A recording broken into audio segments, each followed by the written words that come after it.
During my daughter's wedding, when everyone was celebrating, my grandson whispered to me with horror in his eyes, "Grandpa, you have to stop this wedding immediately."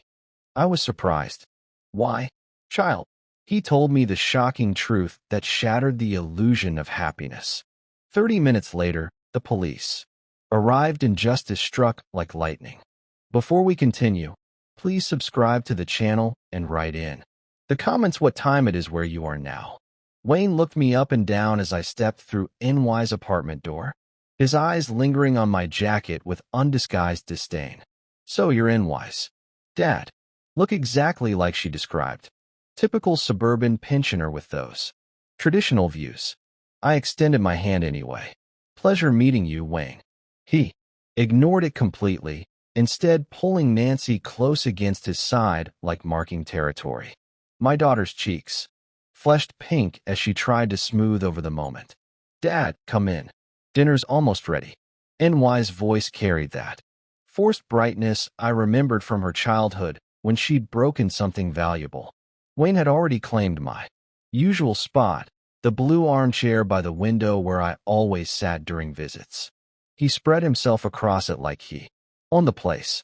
Expensive watch catching the light as he gestured dismissively at the room. "These old furnishings." He shook his head at Nancy. "Sweetheart, we'll definitely need modern updates after the wedding." Leo glanced up from his homework at the kitchen counter, catching my eye with a look. That said everything. My 15-year-old grandson had always been perceptive. "Dad likes that chair," Leo said quietly. Wayne's laugh was sharp. "Well, he'll have to get used to changes. That's what happens when families evolve." Nancy bustled around the kitchen, serving plates with shaking hands. The apartment felt smaller, somehow, with Wayne's presence filling every corner.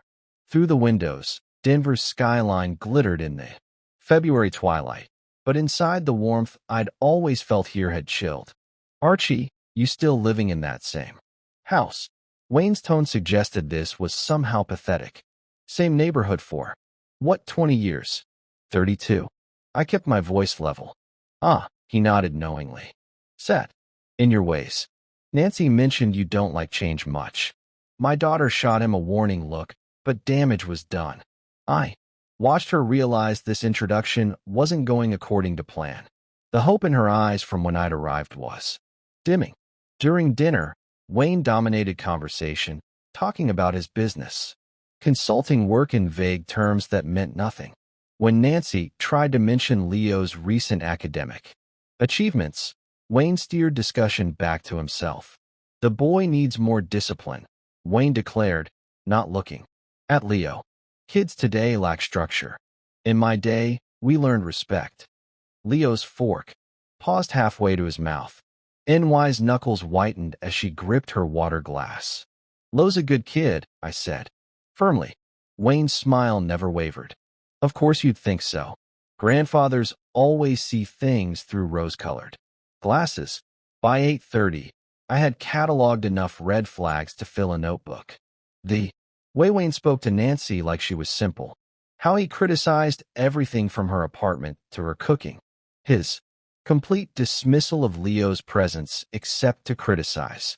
While I stood, gathering my jacket. "Thank you for dinner, Nancy."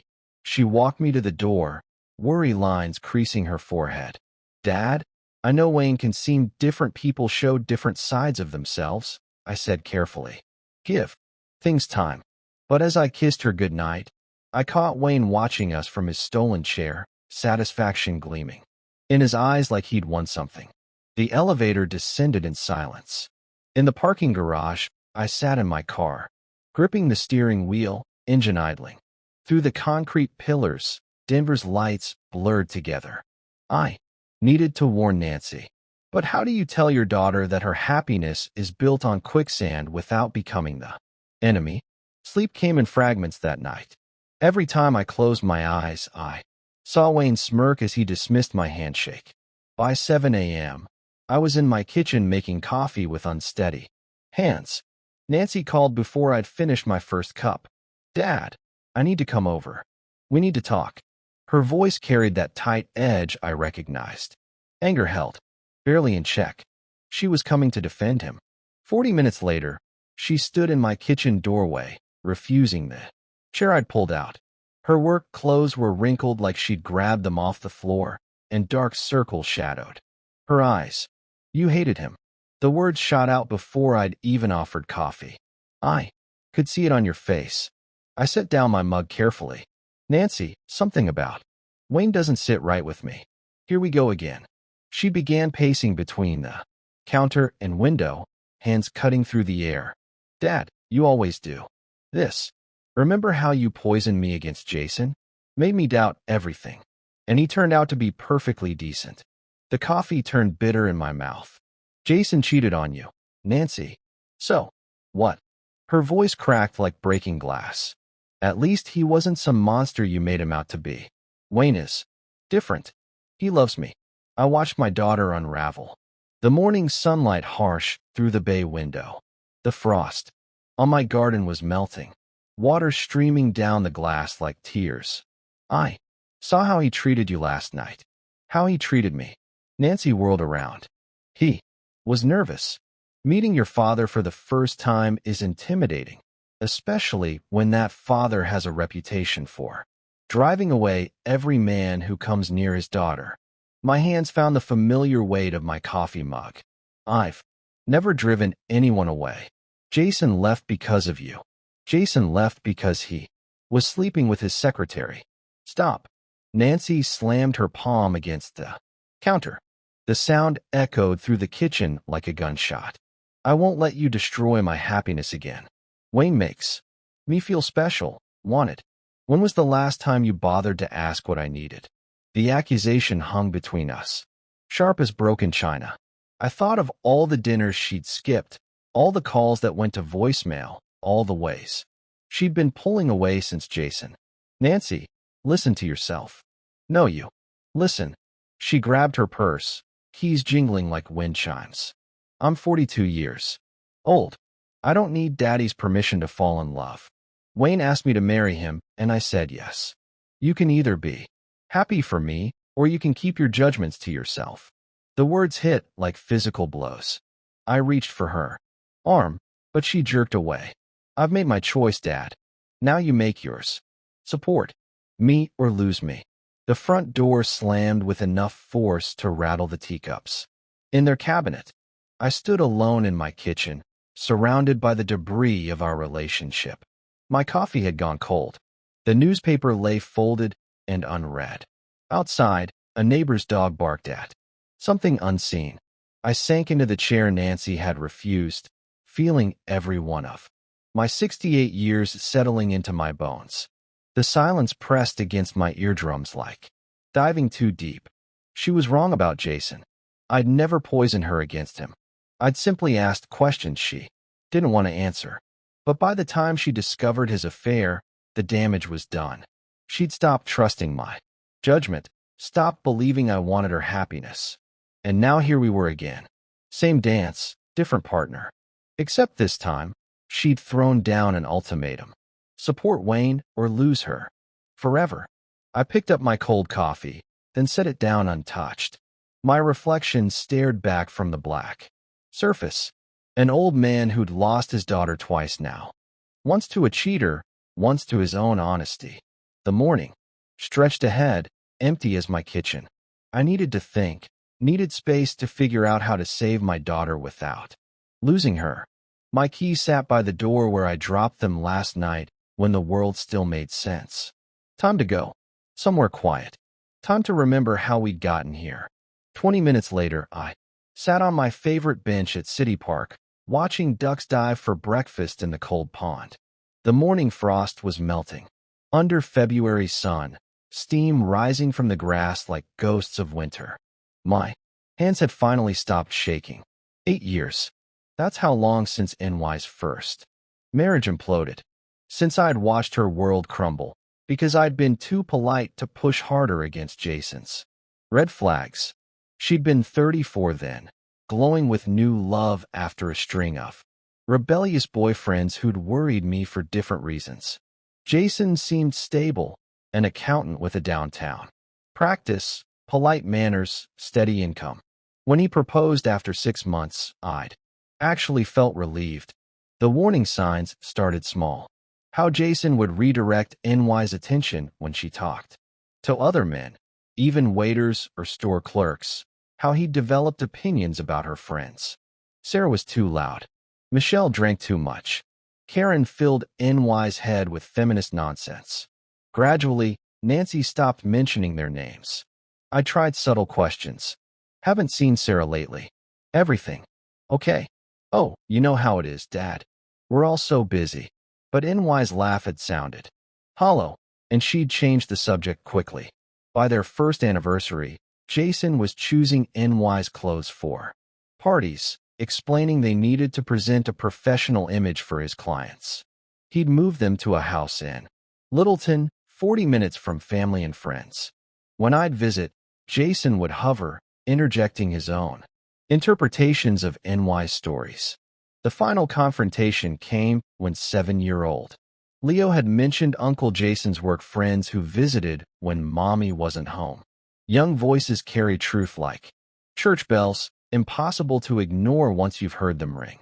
I'd found Jason in a Cherry Creek bar 2 nights later, with a 26-year-old paralegal from his firm. They hadn't seen me, too absorbed in each other to notice an old man nursing a beer in the corner booth. I'd watched them for 20 minutes, cataloging evidence I didn't want to possess. Telling Nancy had been like defusing a bomb. She'd screamed accusations of jealousy, of wanting to control her life, of never letting her be happy. But when she'd confronted Jason, his denials crumbled under Leo's innocent questions about the pretty lady with yellow hair who brought cookies. The divorce took 8 months. Nancy had moved back to Denver, hollow-eyed and brittle. Leo started having nightmares. I'd help them rebuild one day at a time until NY's laugh sounded real again. But she'd never forgiven me for being right. A jogger passed, earbuds blocking out the world, and I envied his simple rhythm. Left foot, right foot. No complicated family dynamics to navigate. Wayne's behavior last night mirrored Jason's early patterns, the territorial marking, the subtle dismissals, the way he'd positioned himself as NY's interpreter and defender. But this time, Nancy had issued an ultimatum before I'd even voiced concerns. Support me or lose me. Behind me, a maintenance worker gathered fallen branches from the night's wind. Life's debris cleaned up and carted away, like it never mattered. But family debris stuck around, composted into resentment and regret. The ducks had finished their diving, now paddling in lazy circles. A mother duck kept her ducklings close, occasionally nudging wanderers back toward safety. Protection looked different from the outside. Sometimes like love, sometimes like control. My phone buzzed. Text from Leo. Grandpa, can we talk? Something's weird about Wayne. Smart kid. Maybe the smartest of all of us. I stood brushing frost from my jacket and scattered my remaining breadcrumbs on the water. The ducks converged eagerly, trusting that what fell from above was nourishment, not poison. Time to listen to the one family member who saw clearly, unclouded by adult longings and ancient grudges. Time to find out what my grandson had noticed that the rest of us were too blind to see. The walk back to my car felt purposeful for the first time since Wayne's handshake snub. Whatever came next, I wouldn't face it alone. Leo's text had given me something I'd been missing all day. Hope that I wasn't losing my mind. I spent the afternoon in my back garden, pruning the bare rose bushes that lined the fence. February in Denver meant cutting back to the bone, preparing for spring growth that seemed impossible in the frozen ground. The physical work helped clear the mornings. Argument from my head. Each snip of the shears decisive where my thoughts had been muddled. At 3:30, I heard the familiar thud of Leo's backpack hitting my front porch. He appeared around the corner of the house, still wearing his school uniform, khakis and navy polo that made him look younger than 15. Granddad, Mom seemed really upset this morning. He picked up a fallen branch without being asked. Did you two argue? About Wayne? We had words. I made another cut, watching Deadwood fall. Away. Your mom's protective of her choices. Leo held the branch while I worked. Our routine is comfortable as breathing. We've been doing yard work together since he could barely hold a rake. I don't like Wayne either. The words came out in a rush, like he'd been holding them in all week. He acts weird. When mom's not around. I paused, pruning shears halfway to the next branch. What do you mean by weird? He goes through our stuff. Leo's voice dropped to almost a whisper. Looks at family photos for a really long time, like he's memorizing them. Always texting someone when he thinks nobody's watching. The shears felt heavy in my hand. Anything else? He has 2 phones, Granddad. Who needs 2 phones? A cardinal landed on the fence post, bright red against the gray afternoon. Even the birds seemed to be listening. When did you notice this?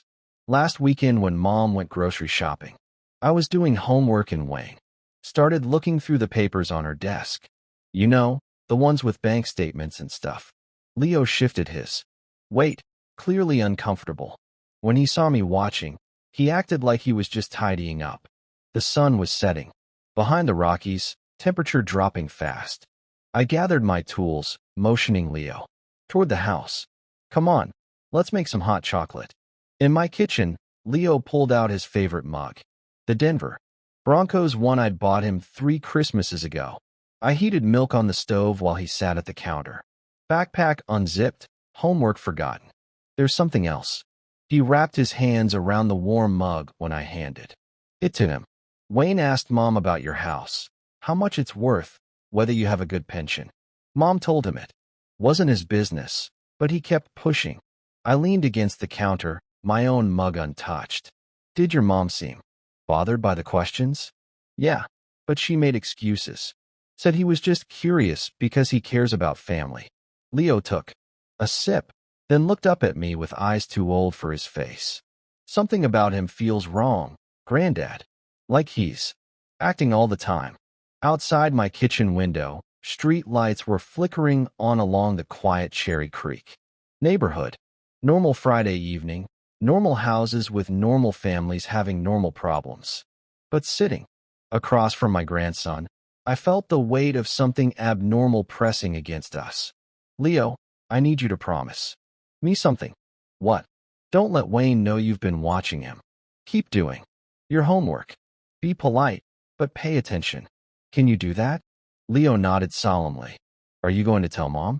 Not yet. Right now, it's just observations. But if you see anything else, I'll tell you first. He finished his hot chocolate and packed up his homework, mentioning a sleepover at his friend Marcus' house. I walked him to the door, watching him trudge down the sidewalk with his overstead backpack, looking like any other teenager heading to spend Friday night playing video games and eating pizza. But he wasn't any other teenager. He was my ally now, my eyes and ears in a situation I couldn't navigate alone. I stood in my doorway until Leo disappeared around the corner, then closed the door against the February cold. The empty hot chocolate mug sat on my counter, steam still rising from mine. For the first time since meeting Wayne, I didn't feel completely powerless. The house felt enormous after Leo left, every sound amplified by silence. I washed our mug slowly, running hot water longer than necessary, postponing the moment when I'd have to face the evening alone with my thoughts. 8 o'clock found me pacing the hallway, stopping at the gallery of family photos that lined the wall like a timeline of happier years. Nancy at 5, gap-toothed and grinning on her first day of school. Nancy at 18, cap and gown, the whole world ahead of her. Nancy at 26, radiant, in her first wedding dress. Jason beaming beside her like he'd won the lottery. I'd been proud that day. Jason seemed stable after NY's string of rebellious boyfriends. Musicians and artists who'd made my stomach churn with worry. An accountant felt safe, responsible. How wrong I'd been. I moved to the living room, settling into my late wife's favorite armchair. Helen had always said I worried too much about Nancy, that our daughter needed to make her own mistakes to learn from them. Trust her judgment, Archie. She's stronger than you think. But Helen had been gone 3 years now, and NY's judgment seemed to be getting worse, not better. I made myself a cup of tea I wouldn't drink, just needing the ritual of boiling water, steeping leaves, adding honey. Outside my kitchen window, the neighbor's motion light kept flickering on and off as raccoons raided garbage cans. Normal suburban problems. Normal suburban night. Nothing felt normal anymore. Leo's observations played on. Repeat in my head. 2 phones going through financial documents. Questions about my house value and pension. The pieces formed a pattern I recognized from crime shows Nancy used to love watching. Someone casing a target, gathering intelligence, preparing for something bigger. But what if I was wrong? What if Wayne was just awkward, just curious about the family he was marrying into? What if my distrust of him came from the same place that had made me suspicious of Jason? An old man's jealousy that another man could make his daughter happy. I walked to NY's old bedroom, now converted to my office and spare room. Her high school photos still decorated one wall. Prom queen, debate team captain, soccer star. She'd been fearless, then ready to conquer the world. When had she started choosing men who diminished her instead of celebrated her strengths? My phone sat silent on the nightstand. No calls from Nancy. No apology for the morning's harsh words. No bridge offered across the chasm that Wayne had already begun digging between us. The smart thing would be to call her, apologize for interfering, promise to support her choices, keep the peace, stay in her life. But Leo's worried face kept surfacing in my memory. The way he'd whispered about Wayne's strange behavior, like he was afraid someone might overhear. Kids were honest about people in ways adults had trained themselves not to be. I thought about hiring a private investigator, but dismissed the idea immediately. Nancy would see it as the ultimate betrayal if she found out. More evidence of her paranoid father trying to control her life. Back in the living room, I stood at the window overlooking the street where Leo had walked to his friend's house. Porch lights created pools of warmth in the February darkness. Inside those houses, families were settling in for the evening. Homework and television and ordinary conversations about ordinary days. I envied them their simplicity. Helen's voice echoed in my memory. Sometimes the most loving thing you can do is step back and let someone fall. Be ready to catch them, but don't prevent the lesson. Maybe that's what Nancy needed. Space to discover Wayne's true nature on her own timeline without her father's interference clouding her judgment. If I pulled back, stopped asking questions, stopped radiating disapproval, maybe she'd start seeing what Leo and I had already noticed. And if Wayne was planning something, financially or otherwise, maybe my distance would make him overconfident, careless, reveal his hand too early. The grandfather clock in my hallway chimed 11:30. Time for bed. Time to let the day's worries settle into whatever wisdom sleep might bring. I turned off the lights and headed upstairs. My decision made. I'd give Nancy the space she demanded. Stop voicing concerns. Stop asking pointed questions. Let Wayne think he'd won. But I wouldn't stop watching, and neither would Leo. Sometimes love meant stepping back, but it never meant giving up. The week that followed taught me the weight of strategic silence. I kept busy with routine, grocery shopping, library visits, coffee with old colleagues from the engineering firm. Normal activities that felt anything but normal, while NY's angry words echoed in my memory. She didn't call. Neither did I. Leo texted twice. Once to say Wayne had been asking more questions about family finances. Once to report another mysterious phone call taken on the balcony. I responded with careful encouragement to keep observing but stay safe. By Wednesday, the silence became unbearable. Nancy called that evening, her voice carefully neutral. Dad, I was thinking maybe we could have dinner Friday, all 3 of us. Start over. I Knew what start over meant, except Wayne. Stop asking uncomfortable questions. Pretend my instincts were wrong. That sounds nice, sweetheart. Where did you have in mind? Mountain View Diner, 7 o'clock. The choice surprised me. Mountain View was our place, where I'd taken Nancy for birthday dinners as a child, where Leo and I still went for pancakes on Saturday mornings. Family territory. Friday evening found me, arriving 20 minutes early, choosing a booth along the back wall where I could watch the entrance. The restaurant buzzed with its usual crowd. Families celebrating small victories, couples on budget-friendly dates, teenagers sharing milkshakes and dreams. Nancy and Wayne arrived precisely at 7.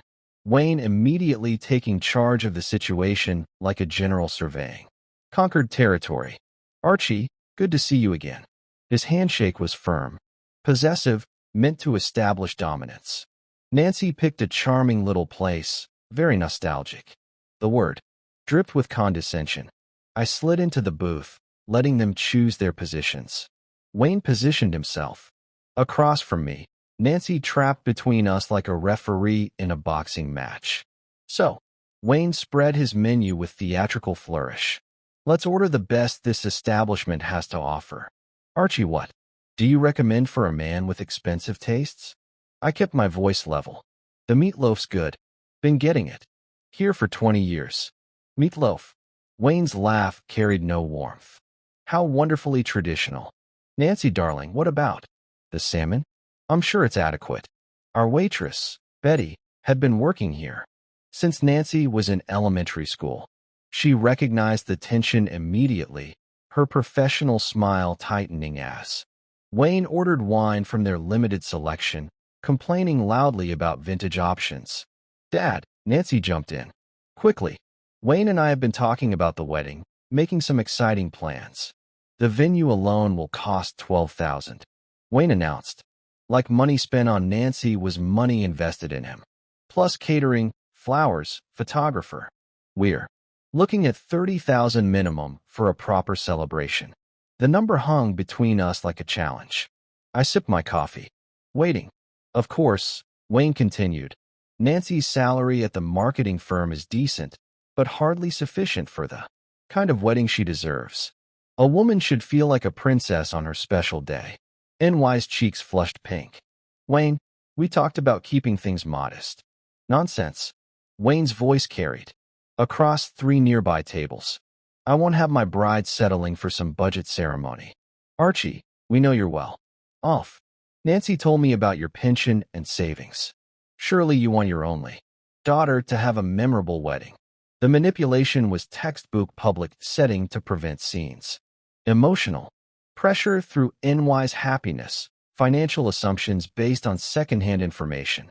I felt every eye in the restaurant assessing our little drama. I'm not obligated to fund your wedding. Wayne's mask slipped for just a second, revealing something cold and calculating underneath. Then the charming smile returned, bigger and faker than before. What a miser, Nancy. Does your dad really want you to be happy? Or is he one of those fathers who can't stand seeing another man provide for his daughter? Nancy looked stricken, caught between loyalty and embarrassment. Around us, conversations had quieted. Betty approached our table with forced cheer, clearly hoping to diffuse the situation. Everything okay here? Ready to order? Wayne ordered the most expensive entrant E on the menu. Nancy asked for soup, claiming she wasn't very hungry.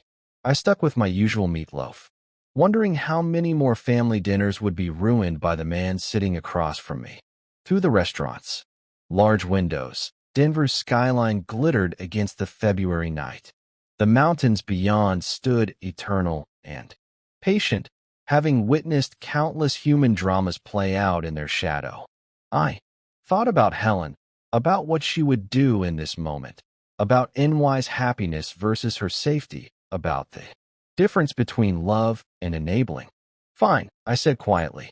I'll help with the wedding costs. Wayne's victory smile was immediate and graceless. Nancy reached across the table to squeeze my hand, relief flooding her face. Thank you, Dad. This means everything to me. But as Wayne launched into detailed plans for flowers and music and open bars, I noticed NY's smile never quite reached her eyes. She'd gotten what she had asked for, but somehow it didn't feel like winning. When the check came, Wayne made a show of reaching for his wallet. Before letting me pick up the tab, his expensive watch caught the light as he gestured, probably worth more than most people's monthly salary. Walking to our cars in the parking lot, Nancy hugged me goodbye with whispered thanks.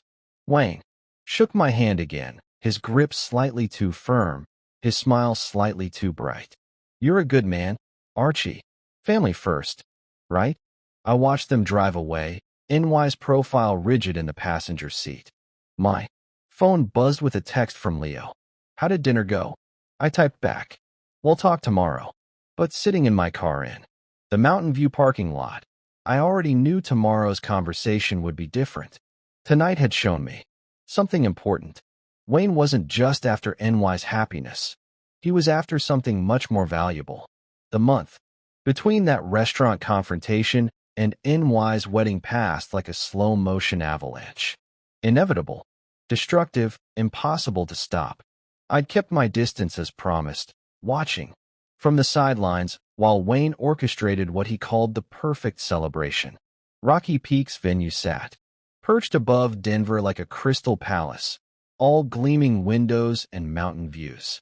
Nancy had dreamed of this place since she was 12, cutting pictures from bridal magazines and pasting them in scrapbooks, I thought. She'd forgotten. She looked radiant walking down the aisle, her dress catching afternoon light like spun silver. For those few minutes, watching her face glow with happiness, I almost convinced myself I'd been wrong about Wayne. Almost. The ceremony itself passed in a blur of traditional vows and camera flashes. Wayne played his part perfectly, the devoted groom, the successful businessman, the man who'd won NY's heart. Only I seemed to notice how his smile never quite reached his eyes. But it was the reception where Wayne's true nature emerged. My assigned seat told the whole story. Table 12, tucked in the back corner with NY's great Aunt Muriel and some distant cousins I'd met twice. The head table stretched across the front like a stage, Wayne holding court while Nancy tried to include everyone in conversations. He consistently redirected toward himself. Ladies and gentlemen, Wayne's voice boomed across the reception hall as he stood with champagne flute raised. I want to thank everyone who came to celebrate with Nancy and me today. The room quieted. Expectant faces turned toward the head. Nancy beamed up at her new husband, radiant with joy. Special thanks to those who believed in our love from the beginning. Wayne continued, his gaze deliberately skipping over my table. Some people said we were moving too fast, that love at our age was foolish. I felt my jaw tighten. Around me, NY's work colleagues shifted uncomfortably in their seats. But Nancy and I approved that when you know regardless of what naysayers think. Wayne's eyes found mine across the crowded room. Here's the new beginnings and leaving old prejudices behind. The applause was polite but scattered.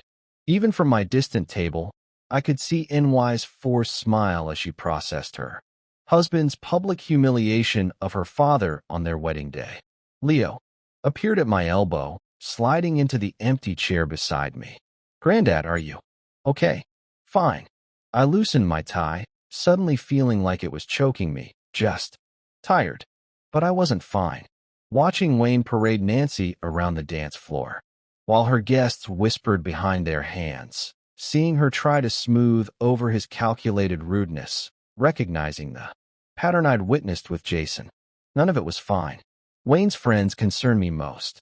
3 men in expensive suits who'd arrived together and spent the entire reception huddled in conversation, occasionally glancing toward Nancy with expressions that made my skin crawl. They didn't look like business colleagues or old friends. They looked like people who worked in shadows. May I have this dance? Wayne's voice carried clearly across the room as the band began playing their special song. Nancy melted into his arms, like she was exactly where she belonged. But as they swayed together in the center of the dance floor, Wayne's eyes remained fixed on me over NY's shoulder. His smile was triumphant, predatory, the look of a man who just closed the biggest deal of his career. Leo gripped my arm suddenly. "Granddad, I need some air. Too stuffy in here." I watched him weave between tables toward the outdoor terrace. His face paled despite the warm reception hall lighting. Wedding receptions were overwhelming for introverts, but Leo had seemed fine all afternoon. The first dance ended to enthusiastic applause. Wayne spun Nancy once more, then dipped her dramatically, playing to the crowd like a performer who lived for applause. When I looked toward the terrace doors, Leo was nowhere to be seen. Leo burst through the terrace doors like he'd seen a ghost, scanning the reception hall frantically before his eyes locked on mine.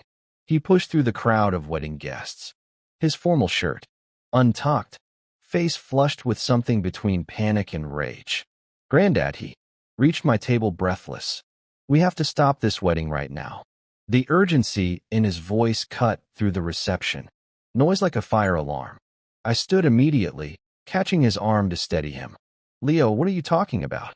"His real name is William Harrison." Leo's words tumbled out in a whisper shout. "He's a criminal. I heard him talking to those men outside. He was bragging about it." My blood turned to ice water. "That's impossible." He was laughing about taking Mom's money and disappearing. Leo's eyes were wide with terror. "Granddad, he's done this before. In Phoenix, in Seattle, he marries women and steals everything." The reception continued. Around us, laughter, clinking glasses, the band launching into another romantic ballad. But I felt like I'd been dropped into a nightmare where everything looked normal, but nothing was real. "Are you absolutely certain about what you heard?"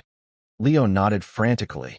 "I went outside because it was hot in here, and those weird guys Wayne came with were smoking by the big planters. Wayne was with them, and I heard him say, 'William Harrison has 3 warrants out for his arrest, but Wayne Harlan is clean as a whistle.'" My legs felt unsteady. I gripped the back of my chair, trying to process information that confirmed every instinct I'd ignored. "What else did you hear?" "They were talking about the honeymoon, about how Mom keeps all her banking information in her purse, how easy it'll be to drain her accounts while they're in Mexico." Leo's voice cracked. "One of the guys asked about the old man's money." "They meant you, Granddad." Wayne said once the wedding was done, he'd have access to everything. The pieces clicked together with horrible clarity. Wayne's questions about my house value, his insistence on an expensive wedding funded by my accounts, his rush to marry Nancy despite knowing her less than 6 months. I'd been watching a long con unfold in real time. Where are they now? I looked toward the terrace doors. They went back inside through the side entrance when the cake cutting started. Wayne's acting normal, but those guys are watching everyone like they're planning something. Across the reception hall, Nancy was cutting wedding cake with Wayne's hands covering hers on the knife handle. She looked blissfully happy, feeding him a bite while photographers captured every smile, every laugh, every moment of joy that was built on lies. "We have to tell her," Leo whispered. "Right now, before they leave for their honeymoon tomorrow." "But how do you tell a bride on her wedding day that her new husband is a professional con artist? How do you explain that everything she believes about her future is a carefully constructed fraud designed to destroy her financially and emotionally?" I watched Wayne scan the room, his gaze stopping when he noticed Leo and me in intense conversation. His expression shifted almost imperceptibly, the charming groom mask slipping just enough to reveal something calculating underneath. "He's watching us," I murmured to Leo. "Yeah, he does that. He's always watching, always listening." Leo's voice carried a maturity that broke my heart. "Granddad, what do we do? Mom will never believe us without proof." Wayne whispered something to Nancy, who glanced our way with a concerned expression. Then he began walking toward our table, his public smile bright as stage lights. "Leo, Archie, come join us. For cake." His voice boomed across the reception hall. Family should be together for the important moments. But there was steel behind his jovial invitation, and I recognized it for what it was, a command, not a request. Wayne was pulling us back into his orbit before we could become a problem. The trap was closing around Nancy, around all of us, and we were running out of time to stop it. Wayne's approach across the reception hall felt like watching a predator close in on prey. I had maybe 30 seconds before he reached our table. 30 seconds to decide how to handle information that could save or destroy my daughter. "Act normal," I whispered to Leo. "Don't let him know you heard anything." Leo straightened his tie and forced a smile, but I could see his hands trembling. My 15-year-old grandson was holding family-destroying secrets, and Wayne was walking directly toward us with that politician's grin plastered across his face. "There's my favorite. In-laws." Wayne's voice carried that false heartiness I'd learned to recognize. "Nancy was worried you too. Looked lonely over here." Behind him, Nancy approached with cake plates, her wedding dress rustling against reception hall chairs. She looked concerned, probably wondering why her father and son were having such an intense conversation during her celebration. Just telling Leo about the good old days, I managed, standing to accept Wayne's aggressive handshake. "You know how teenagers love family history." "Of course they do." Wayne's grip lingered. Too long, his eyes searching my face for signs of suspicion, though sometimes the past is better left buried, don't you think? The double meaning wasn't lost on me. This was a warning delivered with a smile while wedding guests danced around us. Nancy reached our table with cake, still glowing with happiness. "Dad, you look pale. Are you feeling all right?" "Just tired, sweetheart. Big day." But I wasn't tired. I was terrified. Every minute Wayne remained married to Nancy was another minute he had legal access to her life, her accounts, her trust. Leo's revelation had turned the wedding reception into a countdown to disaster. "Actually, Nancy, I was hoping to speak with you privately for a moment." I kept my voice casual, grandfatherly. "Nothing serious. Just wanted to tell you how proud your mother would have been today." Wayne's hand found NY's waist. Immediately. How sweet. But NY's been on her feet all day greeting guests. Maybe. Save the family moments for later. "Dad, Wayne's right. I should get back to everyone." NY's smile was apologetic, but firm. "We can talk tomorrow before we leave for the airport." Tomorrow would be too late. By tomorrow, they'd be on their way to Mexico, where Wayne could disappear with NY's money, leaving her stranded in a foreign country with no resources and no idea who she'd actually married. "Nancy, please. It's important." Something in my tone must have broken through her wedding day euphoria because she paused, really looking at me for the first time all evening. "What kind of important?" Wayne's grip on her waist tightened almost imperceptibly. "Archie, whatever family business you have can surely wait until it's about your safety," I said quietly directly to Nancy. "About things you need to know before you leave the country." The words hung in the reception hall air like smoke from a fire. Everyone could smell, but nobody could see. Around us, wedding guests continued celebrating. The band played romantic ballads. Photographers captured happy moments. But our small circle had gone deadly quiet. NY's face changed. Wedding joy replaced by growing alarm. "Dad, you're scaring me." "What are you talking about?" Wayne stepped closer. To Nancy, his body language shifting from charming host to protective barrier. "Your father's had a long day. Darling, maybe he's confused." "I'm not confused." I met Wayne's eyes directly. "And neither is Leo." At the mention of Leo's name, Wayne's mask slipped completely. For just a second, I saw the real man underneath. Cold, calculating, dangerous. Then the politician's smile returned, but it was too late. Nancy had seen it, too. "What does Leo have to do with anything?" Her voice carried new uncertainty. "Dad, what's going on?" 5. Minutes, I said. Give me 5 minutes alone, and I'll explain everything. Wayne moved to block any path between Nancy and me.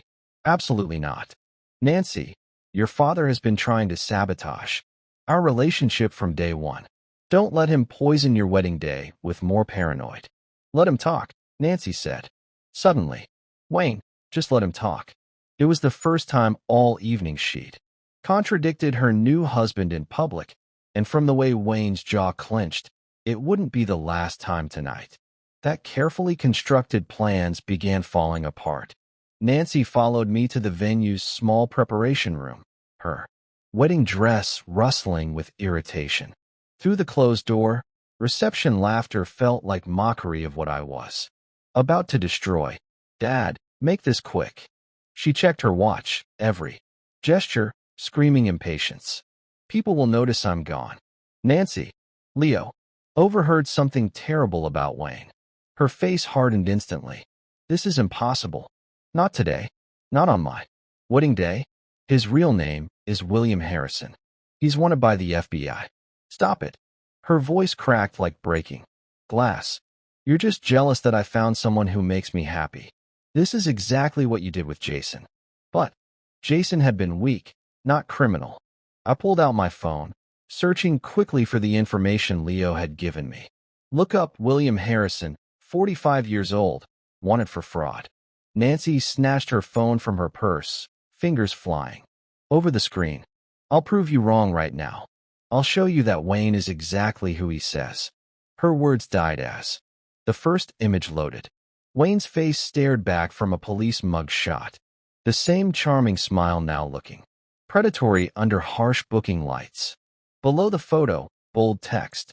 Wanted. William Harrison, 45. Multiple counts, fraud, and embezzlement. NY's hands began trembling. She scrolled down, finding more photos, more charges. News articles about victims whose stories mirrored her own whirlwind romance. Phoenix widow loses life. Savings to marriage scammer. Seattle teacher victimized by professional con artist. FBI manhunt continues for William Harrison, accused of targeting single mothers. The phone slipped from NY's nerveless fingers, clattering against the hardwood floor. Her wedding dress suddenly looked like a costume from a play where she'd been the only actor who didn't know the script. Oh no. Her voice was barely a whisper. This really is him. What have I done? She collapsed into the preparation room's chair. $30,000 worth of wedding dress, pooling around her like spilled milk. Her carefully styled hair began falling as she buried her face in her hands. How could I be so blind? You tried to warn me, and I called you paranoid. I moved closer, wanting to comfort her, but unsure if she'd accept it. Nancy, none of this is your fault. He's a professional criminal. This is what he does for a living. But I defended him. Against you. I made you pay for our wedding. Tears were ruining her makeup. Black mascara tracks marking her cheeks like war paint. I chose a criminal over my own father. Through the window, Colorado's mountains stood eternal and patient, having witnessed countless human dramas play out in their shadow. But this felt different, more personal, like the peaks themselves were holding their breath. What if he runs? What if he figures out we know? NY's voice carried new terror. What if he hurts someone? I knelt beside her chair, taking her trembling hands in mine. We're calling the police right now. He won't hurt anyone else. She looked up at me through tear-clumped lashes. And for a moment, I saw my little girl again, the one who'd run to Daddy when nightmares made sleep impossible. I'm so sorry I didn't listen to you. You listened when it mattered most. I handed her my handkerchief, the same one Helen had embroidered with my initials 20 years ago. That's all that counts. Nancy wiped her eyes, then straightened in her chair with determination I recognized from her childhood. The same look she'd worn when learning to ride her bike, refusing to quit despite scraped knees. What do we do when we go back out there? We act normal. We wait for help to arrive. I dialed 911, Nancy listening as I explained the situation to the dispatcher. Wanted fugitive, active wedding reception, Rocky Peaks venue. Officers en route. How long? Nancy asked when I hung up. 20 minutes. She stood, checking herself in the preparation room mirror, fixing smeared makeup with steady hands. The frightened bride was gone, replaced by a survivor. Then we'd better get back before he comes looking. Nancy leaned against my shoulder as fresh tears started, and I remembered holding her this way when she was 7 and her pet hamster died. Some things never change between fathers and daughters. He fooled everyone, sweetheart. That's how professional con artists work. But you saw through him immediately. She pulled back, looking at me with wonder and regret mixed together. Why didn't I trust your instincts? Because you're supposed to make your own choices. That's what growing up means. She laughed bitterly, gesturing at her elaborate wedding dress. Some choice. I married a wanted criminal. We can fix this, I said firmly. But we need to act now before he realizes anything's wrong. Nancy nodded, wiping her face with my handkerchief. The police. When will they get here? 15 minutes, maybe 20. Can you hold it together that long? I have to. She stood up straighter, and I saw the steel in her spine that had carried her through single motherhood and career challenges. What's our story for why I was gone? Bathroom emergency, wedding dress complications, whatever sounds normal. She was quiet for a moment, staring at her phone screen, where Wayne's mug shot still glowed like an accusation. Dad, what if he tries to run when the police show up? Let them handle it. That's their job. What if his friends are criminals, too? Those weird guys he brought. I'd been wondering the same thing. We'll stay close to Leo. Keep him safe. Nancy picked up her phone, scrolling through the criminal records again. Listen to this. Harrison typically targets recently divorced women with assets, using romance and rushed marriage proposals to gain access to finances. That's exactly what he did to me. Stop reading that, I said gently.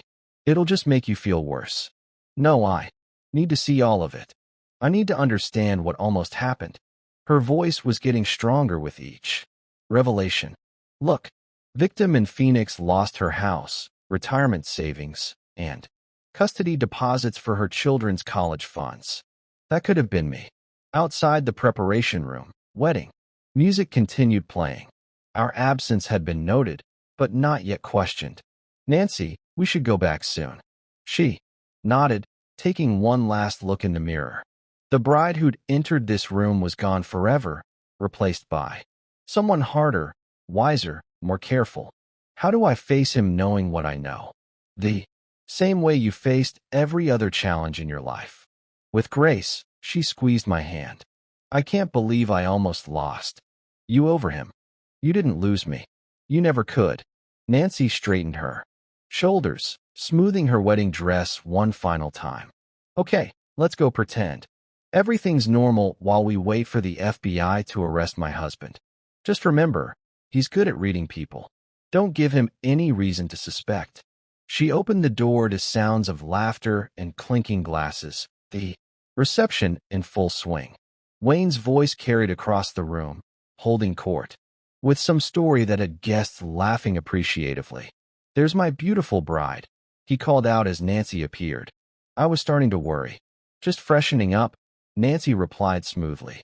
You know how these old dresses can be. Wayne wrapped his arm possessively around her waist, and I watched Nancy force herself not to flinch. Her acting skills were better than I'd expected. Your father looks tired, Wayne observed, his tone suggesting this was somehow my fault. Maybe all this excitement is too much for him. Dad's fine, Nancy said firmly. Aren't you, Dad? I nodded, playing my part in this suddenly deadly charade. Around us, wedding guests continued celebrating, completely unaware that the groom was a wanted criminal. My phone buzzed with a text. Units approaching venue. Maintain normal appearance. The countdown had begun. 20 minutes of acting normal felt like 20 hours. Nancy played her part perfectly, dancing with Wayne, cutting cake, accepting congratulations from guests who had no idea they were celebrating a lie. Leo appeared at my elbow during the band's slow songs. Granddad, Is it happening soon? Very soon, I squeezed his shoulder. You did good, kiddo. You saved your mom.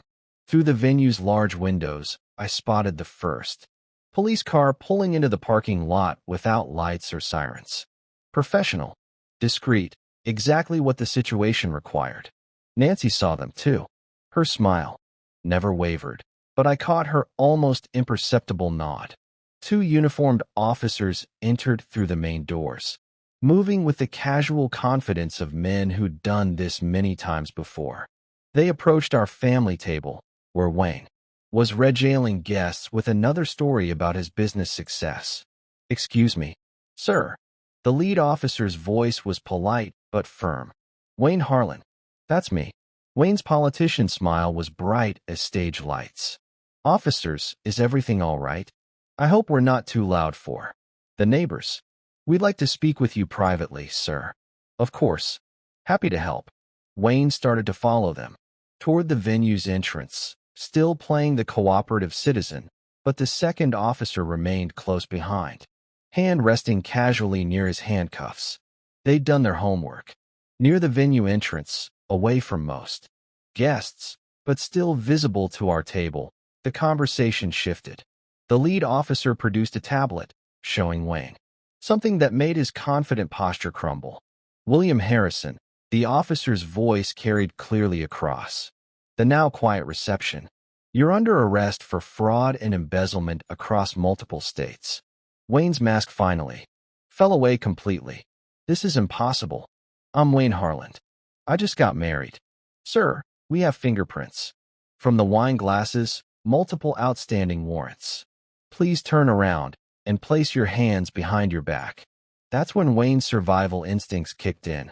He bolted toward the terrace doors, wedding guests scattering like startled birds. But the second officer was already moving, tackling Wayne before he reached the exit.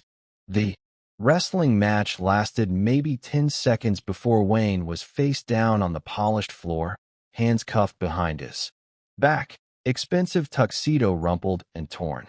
You have the right to remain silent. As they hauled Wayne to his feet, his eyes found mine across the reception hall, burning with fury and hatred. You did this, old man, he screamed, struggling against the handcuffs.